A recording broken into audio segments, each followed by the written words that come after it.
Hey guys, how's it going? So a few weeks ago I was scrolling through Instagram and I came across these clamps. They're made by Microjig, and what makes them pretty neat is they have a dovetail profile on one end. So what that allows you to do is kind of dovetail with the router wherever you need it and any kind of workpiece. And it kind of gives you this buried clamp, which I thought was a pretty good idea. So I shot them an email and asked them to send me a couple and I would see what I could come up with.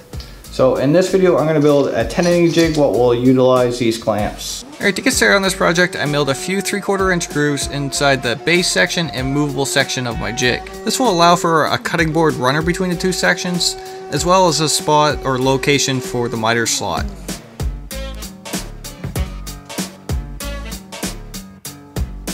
The actual movable section of the jig is going to be doubled up with 2 pieces of plywood, but there's going to be a 2-inch gap left right in the center, and that's going to be used for the calibration portion of the jig later on. I then milled a slot in the movable section of the jig so I can lock that to the base portion of the jig. The runners are just made from a cutting board material, and there's 2 of them. There's one for the runner between the movable and fixed section of the jig, as well as one for the miter slot.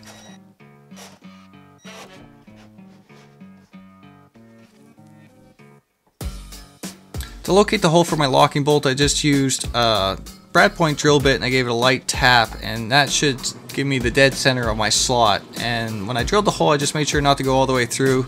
I just went far enough that the point would stick through the other side. That way there I could use a Forstner bit from the back side so that my carriage bolt will sit flush with the bottom.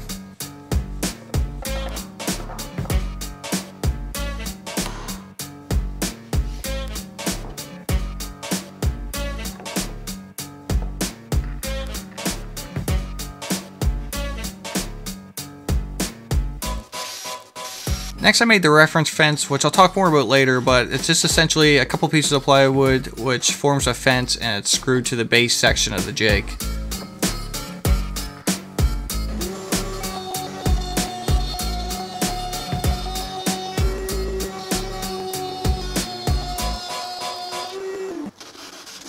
Here I made the workpiece support, and for these dovetail clamps all you gotta do is mill a 1/2 inch dovetail 3/8 of an inch deep. Then I could go ahead and attach that workpiece support to the jig itself with just some drywall screws.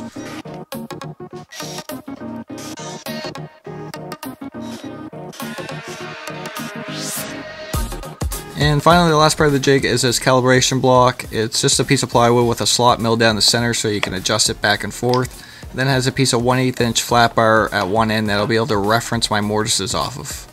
Alright, with the jig construction all complete, we can try to use the jig, and the first thing you gotta do is take your workpiece and clamp it to the fence itself, and then bring the workpiece to the blade and just kiss that outside edge of the workpiece. Now at this point you calibrate the jig to the workpiece by just pushing that calibration block until it just touches the fence and lock it into place. You can now set the jig for the first cut by setting the workpiece or the mortise in between that tab and the fence. Then you can go ahead and take your first pass on the table saw, and you can also eat away all that other waste material while you're there by just moving the jig back and forth. Or even better, if you're using a dado stack, you could just do this in one pass. And to cut the other side of the tenon, you're going to want to flip your workpiece over and tighten it back up into the jig. And then you can take your mortise and set it back into the jig, but referencing off the other side, and lock it into place and take your first pass. And then of course eat away the rest of the waste material.